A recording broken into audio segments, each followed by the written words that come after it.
And now, Mystery Theater.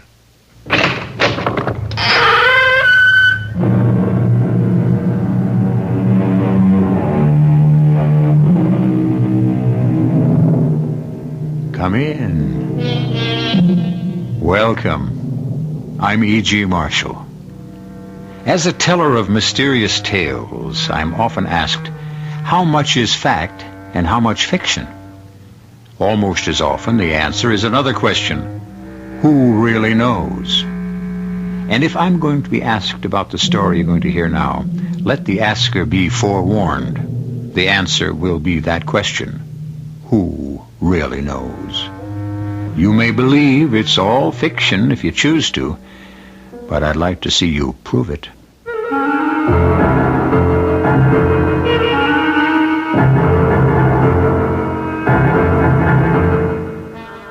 Our mystery drama, The Widow's Auxiliary, was written especially for the Mystery Theater by Fielden Farrington and stars Lenka Peterson.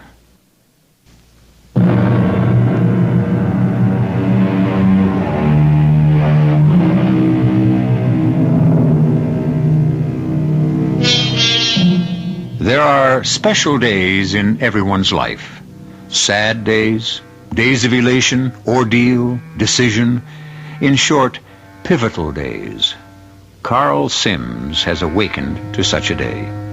His perfectly good breakfast scarcely tasted. He's pacing the floor, waiting until it's time to leave to catch his train into the city. Julie, the lovely wife who prepared the uneaten breakfast, thinks he's overdoing it. Honestly, Carl, I've never seen you so jumpy. But the executive club, Julie, don't you know what that means? Well, I know that the meeting isn't until 8:30 tonight. If you carry on like this all day, you'll be a litter case by then. So I'm nervous. I'll be all right. But I can't understand what makes you so nervous. Mr. Lathrop asked you to join the club, didn't he? He asked me if he might put my name up for membership. Well, then. Oh, can't you see? This isn't just another club, Julie. Every member of the executive club is an important man.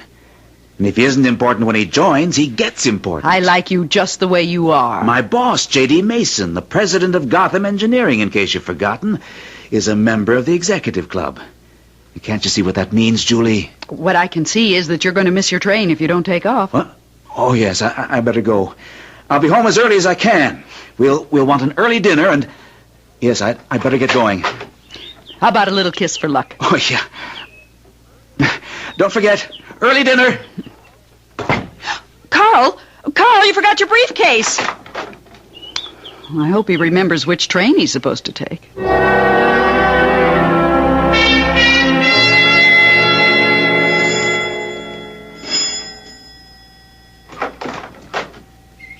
Good morning. You're Julie Sims, aren't you? Yes.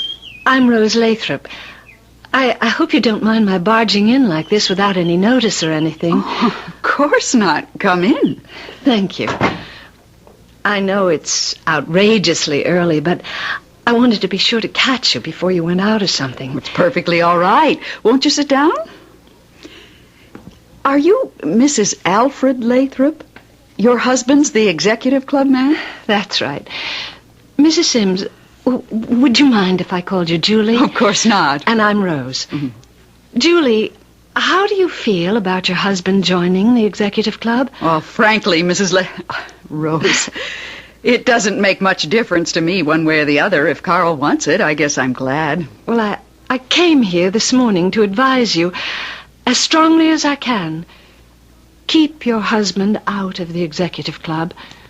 I see. No, you don't see at all. It's not the snobbish kind of thing you're thinking. It's for his own good. His and yours. You'll be sorry for the rest of your life if you let him join that club. And yet apparently you let your husband join. And I'm sorry. Well, why? I can't tell you why. At this point, I'm afraid to. Afraid? Yes. Oh, and please don't mention any of this to your husband. I mean that I've been here, what I've said, any of it. We don't have many secrets from each other, Carl and I. Well, please keep this one. I can't tell you why just yet, but it's very important to me. All right, if you say so. Thank you. Does the executive club have anything like a woman's auxiliary? Oh, no, nothing at all of that kind. I wouldn't call it the woman's auxiliary, even if there was one. I think it might be better named the widow's auxiliary. Widows? Oh, you mean like golf widows, that kind of thing? No, my dear. I'm afraid I don't mean that at all. I mean exactly what I say.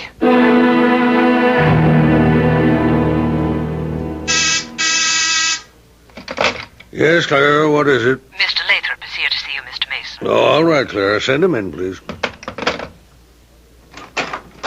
Not interrupting anything, am I, J.D.? No, not at all, Alfred. Sit down.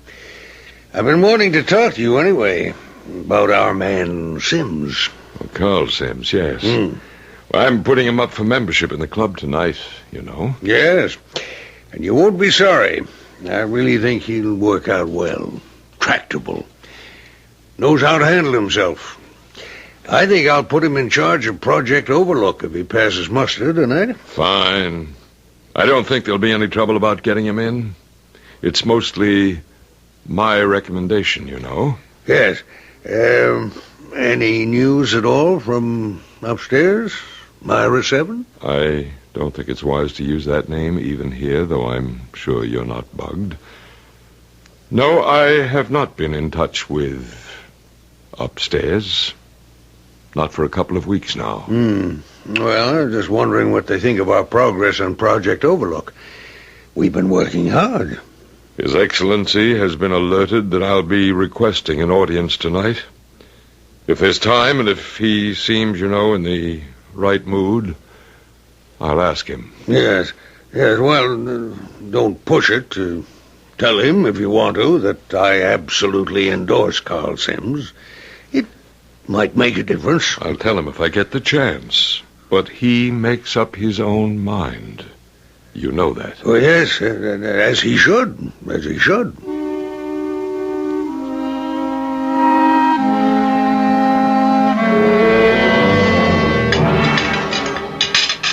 Carl, eat it. It's steak. I almost had to take out a second mortgage. Oh, yeah, very good, too. Done just right. Well, then eat it. Sure. Carl, if you're accepted tonight in the club, you know, that doesn't mean you absolutely have to join, does it? Have to? Why on earth wouldn't I want to? Oh, I don't know. I've just been thinking about it, that's all. Doesn't it seem to you that anything that offers so many advantages as you think this club does, well, mightn't there be some disadvantages, too? Name me one. Well, I can't, of course. It's just that nothing is perfect. I'm looking for the catch, that's all. How would it be, Julie, if you just left that to me? I think I'm perfectly capable. Always the phone at dinner time. Want me to get it? No, I'll go. If it's Alfred Lathrop, tell him I'm ready anytime he is. Hello? Julie, this is Rose Lathrop. Oh, hi. Alfred says Carl's going to stop by and pick him up so they can go to the meeting together. Oh, Carl didn't mention it. So why don't you come with him? The two of us can sit here together and wait out the decision. Oh, that's very sweet of you. Yes, I'd like to. Good. Is Carl still... Determined? Yes. Yes, that's the way it goes. Okay, see you later. Was that Lathrop? Is he ready to go? No, it was his wife. She suggested that I drive over with you, and the two of us wait at her house till the meeting's over. Hey, that's terrific. Yes, that was very thoughtful of her. Well, I don't mean that. What I mean is, if she did that, then Lathrop must be pretty sure I'm going to get in. He wouldn't go out on a limb like that if he weren't pretty sure.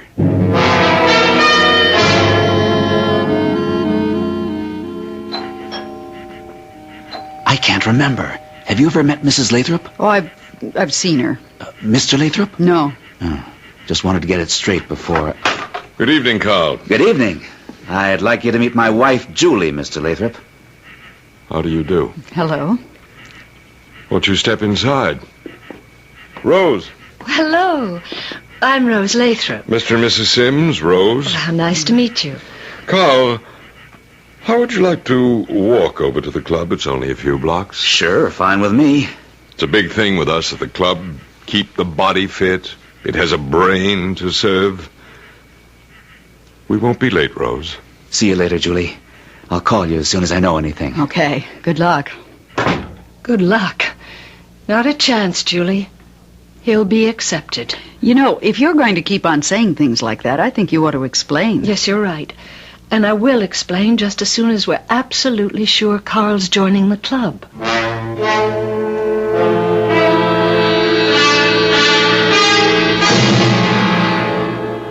I think you've met all the members now, Carl. What do you think of us? I am impressed. Very distinguished and yet very friendly. Fine group of men, Carl. Mr. Lathrop. I think it's about time you started calling me Alfred, don't you? All right. What I was going to ask you, are they all here? I expected a much larger group. Oh, we're a very exclusive club, Carl. Yes, they're all here. All, that is, except your boss, J.D. Mason. Yeah, I was wondering about that. Oh, he had to go to Chicago tonight. He called me around 7:30, gave me his proxy for tonight's meeting, and that's 2 you can count on. I'll need more than that. Now, don't fret, Carl. You're the sort of man we want. Getting close to time, Alfred. Be right with you. That's Jim Corning. He's the club secretary. Now, this won't take long, I promise you, Carl. You just relax. Have a drink. The bar is all yours. I think I'd fall flat on my face if I did. Well, then don't. I'll see you later.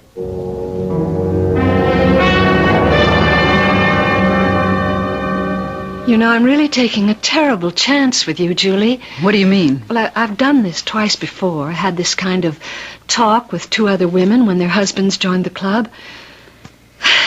Didn't get me anywhere, but at least I didn't get hurt. Hurt? How could you get hurt? They might have told their husbands. Their husbands would certainly have told Alfred. Oh, I could have been hurt all right. You know, honestly, you're frightening me. I'm sorry. As soon as we hear from Alfred or Carla, I'll tell you the whole thing. Not that you'll be any less frightened when you hear it.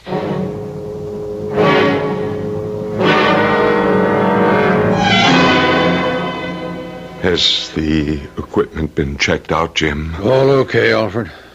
Isn't it about time for contact? Yeah, just. Sol 3, calling Myra 7.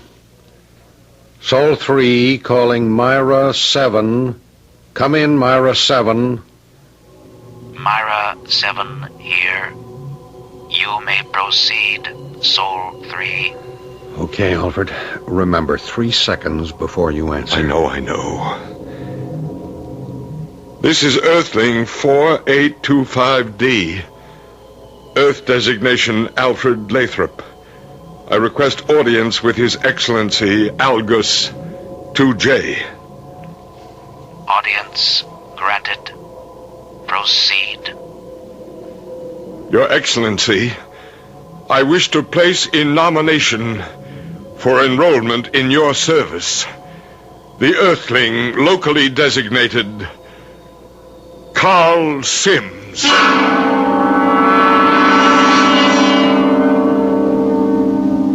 Communication with another planet?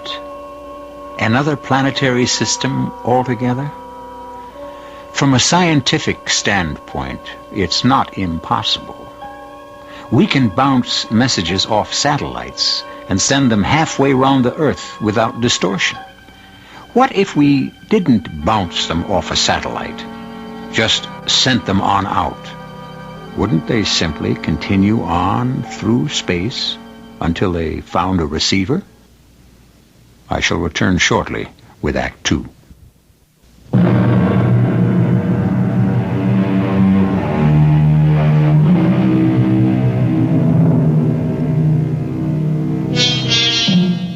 There are many people, some of them very wise too, who are firmly convinced that we are not alone in the universe.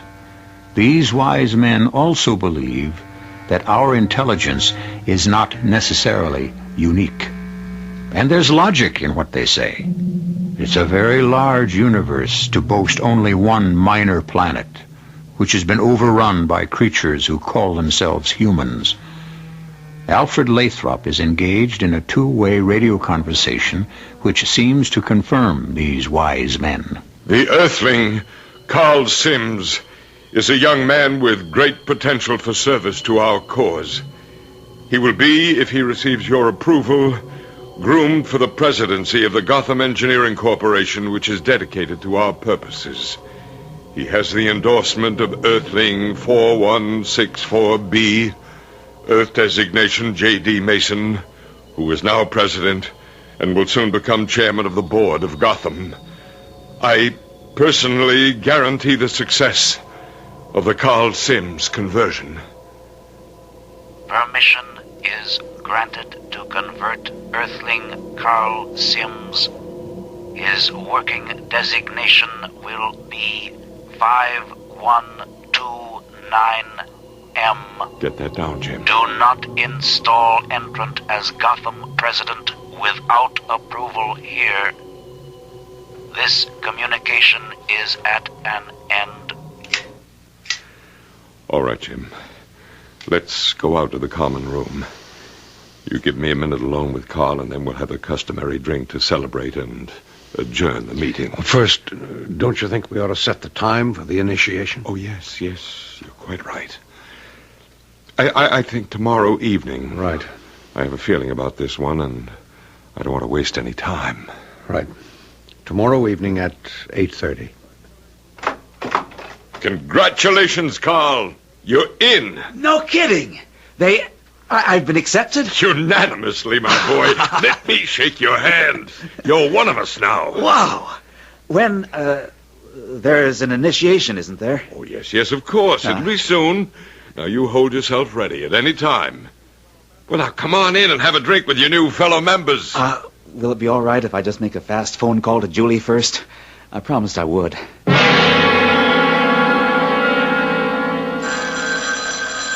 That's it. That must be Carl. Do you want to answer it? If you don't mind. Hello? Is that you, Julie? Yes, Carl. What happened? I'm in, Julie. It was unanimous. I'm a member. I can't believe it. I'm a member of the executive club. Congratulations. As long as that's what you want. Is that all you have to say? I said congratulations. Will you and Mr. Lathrop be home soon? I can't stand all this enthusiasm. Yes, we're just going to have a drink and then leave. 20 minutes or so. All right. I'm sorry. Forget it. See you later. Okay. He's been accepted? Unanimously. Well, we did expect it, didn't we? I poured you a brandy. You're going to need it. Thanks. I hope now you'll tell me what this is all about. Well, they're all robots. What did you say? Alfred and all the rest of them, every member of the executive club, they're all robots. Oh, come on, Rose. I know how it must sound when I just hit you with it. I've had years to grow accustomed to it. As accustomed as you can get. Well, there isn't any such thing as robots, Rose. I mean, not that look and talk and act like people. There just isn't any such thing. Androids. Robots. I don't know whether there's a proper word for them or not. Former people. Whatever you call them, they're not human anymore. I just can't believe. They're controlled by something alien. Alien? I mean, not of this earth. Oh, it's just too much. You know that, don't you? Oh, it's too much, all right. But that doesn't keep it from being true. Alfred is one of the charter members of the executive club. I have been living with a robot for, I guess almost 12 years now. Well, let's say it's true. Why do you live with him? Well, what would you suggest? Divorce? Your Honor, on the grounds that my husband is a robot. They'd have me in a straitjacket in no time. Oh, Rose, I'm so sorry. Well, let's try not to let it happen to you. As I said, they're controlled by something alien, something not only not of this earth, but I'm convinced not even on it. And they're all very, very important men. I'm sure your husband has mentioned that. Yes, he keeps on and on about it. They're powerful. They're rich and powerful, and they use their power, all their resources, to further the designs of the aliens who control them. I don't know exactly what their purpose is, those alien creatures and their robot lackeys, but it's against us, Julie. It's against the people of this earth. I'm trying, Rose. Honestly, I'm trying, but you don't know how all this sounds. I've lived with it for years, and I'm still as horrified as you are. Now listen to the rest of it, and then decide whether or not you can believe it. All right, go on. Well, this isn't the only club. There are at least a dozen of them around this country. They work in all different areas, industry, finance, politics, science, the arts, I don't know what all, but they cooperate like parts of a single machine. And maybe that's what they are. Sooner or later, they're going to take over. Take over what? Us! Everybody, everything. The earth. Does anybody else suspect all this? Any of the other wives? I don't know. Some of them must, surely. I've been afraid to approach them. Afraid? Why? Well, if the men, including Alfred, oh, God, including Alfred, if they considered me a threat, I'm convinced they'd simply eliminate me. Rose. Like a shot, without a scruple. Do you actually know all this? I mean, is it just a suspicion you have? I know. Take my word for it, I know. Alfred's told me. Oh, not the whole story, of course. There are areas that seem to be pretty well sealed off. But he's told me enough. I thought it was so secret. It seems strange he'd tell you if none of the other husbands told their wives. I know how to make him talk, that's all. I figured out a way to short-circuit his computer. His computer? The thing they put where his brain used to be.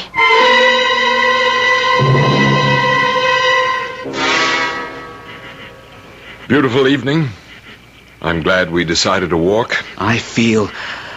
you can't imagine how good I feel. Oh, sure I can.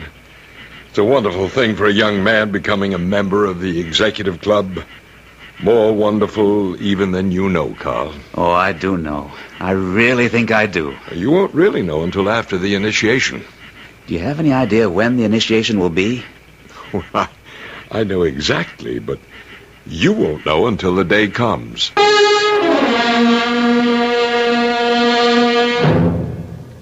So, you know as much as I do now. Julie, what do you think? To tell you the truth, I just plain don't know what to think. Oh, it's a pretty fantastic story. Too fantastic for me to have made up. Oh, I don't think you're lying. Unless you believe me, you have to think I'm deranged. Those are the alternatives. I think I believe you. Not because it's a plausible story, but because I don't think you're lying, and I don't think you're off your rocker. So what can I do but believe? It's true. Honest to God, Julie, it's true. What about Carl? When will they do it? They haven't already, have they? Oh, no, my dear. He's still all right. Don't worry about that. He'll be safe until the night of the initiation. Julie, I have a plan. To help Carl? Yes. And to put a stop to all of it. Put an end to the executive club. Before they do anything to Carl? If it works. I've had this plan for a long time, but I can't manage it without help. This is the first time anybody's even been willing to listen to me. Will you help me, Julie? Oh, yes. I don't want to see Carl made into a... Yes, I'll help. It could be dangerous. All right. I thought I'd never... Oh, Julie, thank you. We'll do it. I know we'll do it. Now, the night of the initiation, we'll do it. When will they have the initiation? I don't know yet. They keep it a secret. The date of the initiation is never known to anyone but the members. Carl himself won't get more than a few hours' notice. Oh, then how can we... Well, I can find out when it's going to be. I'll ask Alfred tonight. And he'll just tell you? I can make him tell me. See, their minds are computers, Julie. If you overload them, they get confused. And when they're confused, their inhibitors, or whatever you want to call them, they simply stop functioning. You can get most anything out of them. I've learned the technique very well.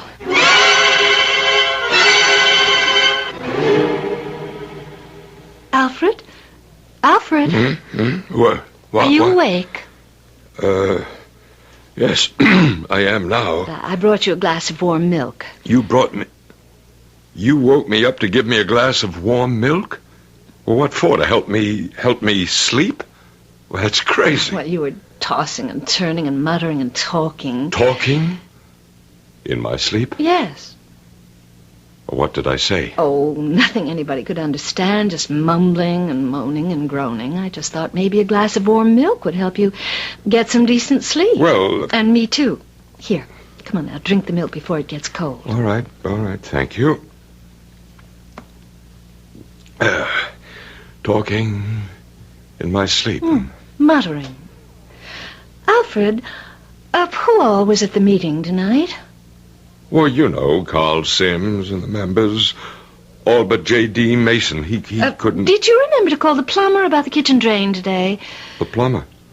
Why, I thought you were going... Oh, well, those kids next door have been running through our yard, Alfred, and my zinnias are just a mess. I think you ought to go over and have a talk with Mr. Torrance about it. Well, Mr. Torrance can hardly be expected to do anything about our kitchen drain after... But the kids... Oh, Alfred, have you heard from that cousin of yours out in Wyoming who was going to have the operation? Alice? Well, she doesn't have any kids, and even if she did, they wouldn't be running through our yard messing up your... Alfred, are you going to write that check to the cancer fund, or did you want me to do it? Cancer? No. Alice's operation was for gallstones. I think it was gallstones. Alfred, I saw the most beautiful pantsuit at Randall's today. Would you mind if I bought it? Wait a minute. Wait a minute. Alice doesn't wear... And if she did... Did you remember to have your driver's license renewed? Now, I know it runs out either this month or next. You shouldn't neglect things like that. Listen, Alice, I mean Rose, and... If she wants to wear a pantsuit, I don't see what business that is. Alfred, when is Carl Sims going to be initiated into the club? And the Torrance children are too young to drive anyway, so why should I go over there? When is Carl Sims going to be initiated into the club? And as far as the kitchen sink is concerned, Alice, When Rose... is Carl Sims going to be initiated into the club? Tomorrow night. Meeting 8:30. Finish your milk, Alfred. You must be sleepy.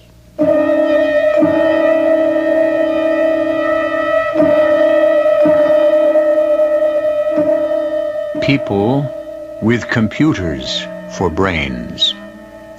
Another concept that isn't easy to believe. But then, the extraordinary is always hard to accept. The radio on which you're listening to this story was once considered some mad inventor's dream. So was the bright little bulb in the lamp at your elbow. So, here we have a mechanized brain housed in a human body. Don't call it totally beyond the realm of possibility before you hear what happens when I return shortly with Act 3.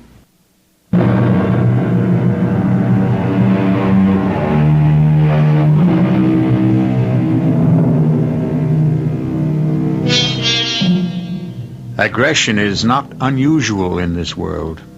It's characteristic of the individual, the tribe, the clan, the community, and perhaps especially the nation. And since it is so widespread among mankind, I don't believe we ought to be too surprised when at last we contact alien intelligence to find it present there as well. According to Rose Lathrop, there is such an intelligence which has taken over the executive club and is controlling its members in such a way as to further its own selfish and aggressive ends. Carl Sims has been approved for membership in the club. Julie doesn't like it, and they've quarreled. Your toast is ready, Carl. I don't want any breakfast. All right. Pout. I'll get that. Go ahead. Hello? Alfred Lathrop here. Are you alone? Well... All right, answer non-committally. You understand? Yeah, sure. The tonight. Already? Well, I Just, thought... just yes or no. The meeting's for 8:30 at the clubhouse. You and I will have dinner together at the Red Barn and go straight to the meeting from there. You won't be home for dinner. Well, all right, That's but... the way it's been arranged. Okay. I guess I can manage. And not a word to anyone about the initiation. That's important. I understand. See you then. And remember, not a word. Right. Well, that was pretty cryptic. I better go if I don't want to miss my train. I'll be late tonight. Don't wait dinner for me. I'll pick up a bite in the city. You have to work late? Yes. They've run into a snag on a special project I've been working on, and if we don't get it straightened out tonight, we'll fall behind schedule. Was that the office calling? Yes. Yes, that was Mr. Mason himself. It wasn't Alfred Lathrop? I told you who it was. What are you doing, calling me a liar now? All right. How late will you be? I've no idea. After I finish the job, whatever time that is, I'll come home. I've got to run, Julie. Maybe that's exactly what you should do. Run.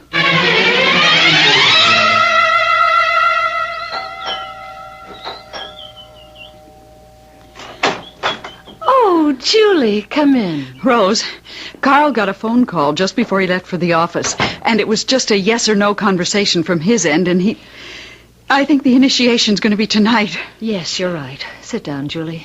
You don't look well at all. It is tonight? Yes. I forced it all out of Alfred. Can I get you anything? No, I'm all right.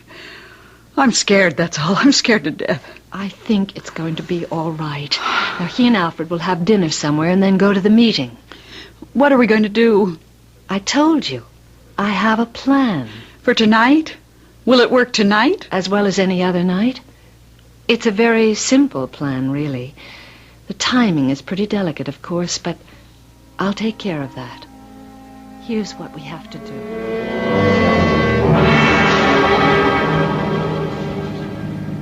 It's almost 8:30. Shouldn't we hurry? No, we're just about right. They won't go into the inner room until a few minutes past 8:30. We don't want to get there until after that. The inner room? Is that where the initiation... Is that where they do it? Yes, but they won't this time. Not if we can help it. I don't see how you can... Trust me. I really do know what I'm doing.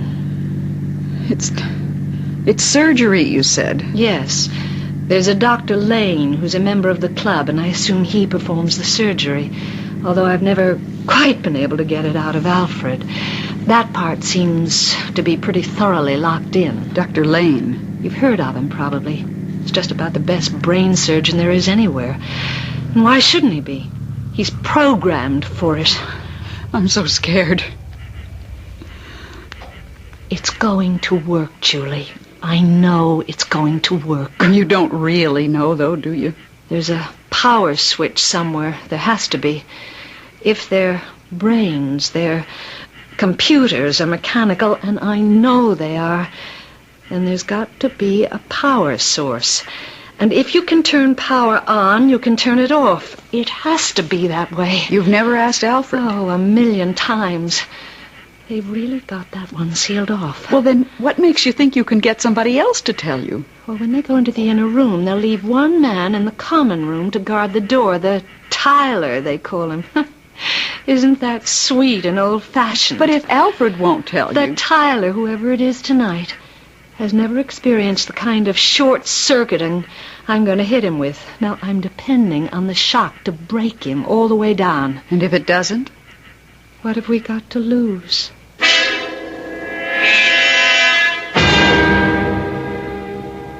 Now, Carl, we're almost ready to go into the inner room where the initiation will take place. Takes me back to my college days. Except that there's nothing frivolous about this. Will one of you men hang up his shirt and jacket, please? All right, Carl. Sit here. Okay. I thought it was going to be in the inner room. That part comes later. Ready, Jim? All ready. Go ahead. Ouch! Oh, what was that? He stuck a needle in my arm. Nothing to be concerned about, Carl. You're too tense. You need to relax. That was just a mild tranquilizer. It's going to relax you and make you feel sleepy, very contented and at peace with the world.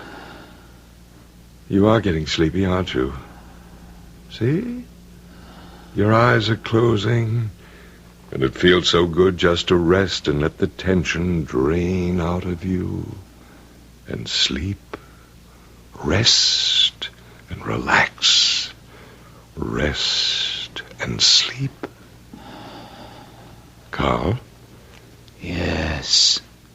Do whatever I tell you to do, but only what I tell you. Do you understand that? I do what you tell me to do, but only what you tell me to do. The executive club which you have the honor of joining this evening is controlled by a civilization which is ages older and infinitely more advanced than what we call civilization here on Earth. The beings who make up that civilization are our masters. They live on the 7th planet of a star known to Earthlings as Myra. They're in urgent need of our mineral and other resources. We serve them. They are our masters. We have been, as you will be tonight, partially mechanized, the better to serve them in all things. Eventually, all Earth people will be their servants. To us has been granted the privilege of pioneering in this. Is that all clear to you, Carl? Yes. Clear. All right. Is Dr. Lane ready, Jim? All set. He's waiting. I'll stay out here. I drew Tyler duty tonight. You will come with me now, Carl, into the inner room.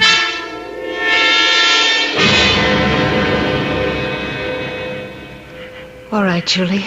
Let's go inside. I thought you said there was going to be a doorman or whatever you called him. Tyler. No, this door goes into the common room. He'll be guarding the door between the common and the inner room. Are you ready? Ready as I can get.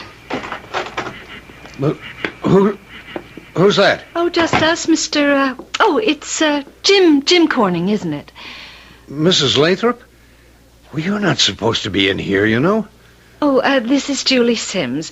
Her husband is being initiated this evening. Well, I'm glad to know you, Mrs. Sims. But you're not supposed to be here either, I mean. Oh, well, that's a silly rule. Oh, didn't I hear that your wife was going out to the coast to visit her sister, Jim? Well, the membership always felt... My wife doesn't have a sister. She has a brother. Oh, that must have been Addie Clark. Is it true what I hear, that Addie and her husband are on the point of separating? Her brother isn't even married, so... Addie Clark? Well, yes, she's married. Yes, your son, Bobby, was so good in that high school play last spring, Jim. Is he planning to be an actor when he grows up? And I never heard if there was any trouble between Jerry and Addie, and... No, Bobby's my son, not Jerry's. I have two sons, Bobby and... I'll bet if your wife's sister was here, she'd start a women's auxiliary. My wife isn't an actor, and the membership has always felt now, that... What's the source of the power that keeps all of you going, Jim? It's just never seemed to be a good idea, a woman's auxiliary, because... What power source do you all use, Jim? And my wife's brother isn't an actor. He's a professor of English at... What's your power source, Jim? Solar energy. They showed us Jim, how. What college did you go to? Harvard Law. Did you ever meet Clarence Thorpe? Now, he went there. And before that, Penn State. And I never heard of a Thorpe College. I went to... Your wife's sister married a dentist, My didn't wife's she? brother is... His name isn't Clarence. Where's the switch that turns off the solar energy, His name is Jim? Frank, or there was a Harry I used to know, but I don't think Where's the solar energy power switch, Jim? But he never belonged to the membership has always felt that... The power switch, Jim, where is it? Over there, behind the portrait. Oh, good. Founder. Good, I was afraid it would be in the inner room. Jim, what was the founder's name? He was never married to my wife's sister. She doesn't even Where have does Bobby plan to go to college? The founder's name wasn't Bobby. It was something more like... Did you go home for dinner tonight? Bobby's my son.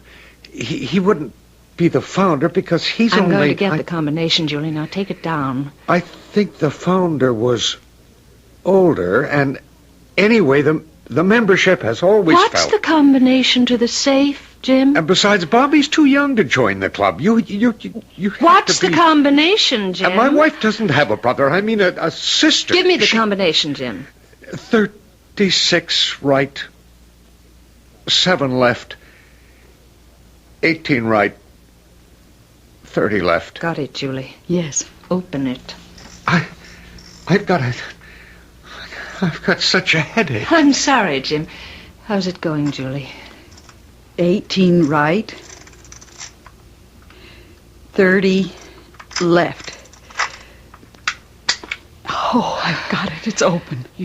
You ladies shouldn't be in here at all because... Do you see the switch? It's in here. The side wall of the safe. Pull it. But Rose, your husband... My husband's been dead for years. Cut the switch. I keep telling you ladies that... He's done for. Let's get inside. Damn them. They've locked the door. Rose, it's opening. Carl! They were going to... My head... They were going to... Catch him! They gave me a shot. It was... I'll be all right now. They're all finished. All of them. Alfred, too? Years ago. I've already done my grieving. Are they dead? They're turned off. Like a vacuum when you've finished with it. Did they... They didn't do anything to you, did they, Carl? No, but they were going to. They were going to. All right. This is cleaned up. All we have to worry about now is the dozen or so other clubs scattered around the country. I hope my list is complete.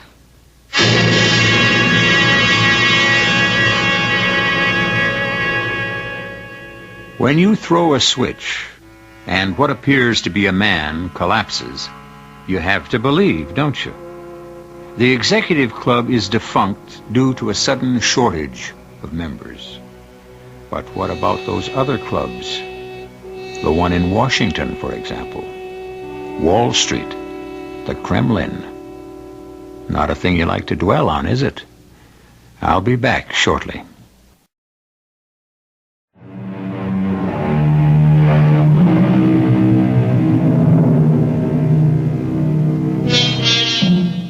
Carl Sims now has his own firm of engineering consultants. Gotham Engineering is out of business. And although Carl isn't quite the important man he once thought he might become, he's not unimportant. And he's not a robot. This gives both him and Julie a great deal of comfort, although they do have memories to shudder over. Our cast included Lenka Peterson, Gordon Gould, Carl Teitel, Arnold Moss, and Court Benson. The entire production was under the direction of Hyman Brown. This is E.G. Marshall inviting you to return to our Mystery Theater for another adventure in the macabre. Until next time, pleasant dreams.